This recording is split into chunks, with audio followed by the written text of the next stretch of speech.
Hey y'all, Bob with Million Mile Garage. I had a question from Mustang 8846 as to what tool I used to install the springs on the Mustang in the Mustang brake repair video. And here it is. It's a vintage Craftsman. The part number is 46946. And he asked, I think he mentioned it was around somewhere the 3-minute, 46-second mark. And actually, this was the business end that I used to reinstall the springs on the rear brake drums. But this is the part that we used in the front part of the video to remove the springs. So it's a 2-in-1 tool. It's a combination tool. I noticed that these aren't as readily available anymore. So this is probably an eBay item at this point. I did a quick search on Lowe's, and they don't seem to have, they have a kit, which is really expensive, like 90 bucks, which has a lot of stuff in it besides this. However, Advance Auto has a performance tool, part number W159C for $8.99, that looks very similar to this. I can't speak to the quality on it, but that would be this tool.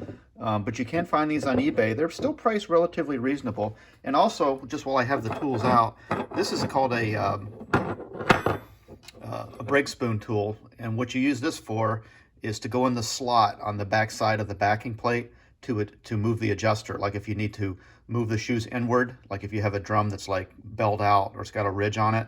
And so that's what these are for, so you can go in and make the brake adjustments with the drum and the wheel on the car if need be. So the part number on that one was, I think it's 47362 right there. Kind of hard to see.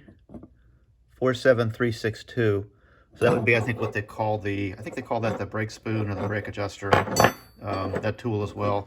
Harbor Freight also has their Pittsburgh line, and one of the SKUs is 63640, and comes with a brake spoon, a brake spring remover, and that's all they list, but it looks like it also has the brake spring installer, and they call it pliers. I'll show a picture of that at the end of this video, and maybe I'll post a link in the description for both the performance tool and the Harbor Freight Pittsburgh. Pretty sure these aren't in production anymore, unfortunately. I probably bought these, it's got to be 30 years ago. But anyway, that's the answer to Mustang 8846. Thanks for the question, and I hope it works out for you. Take care, buddy.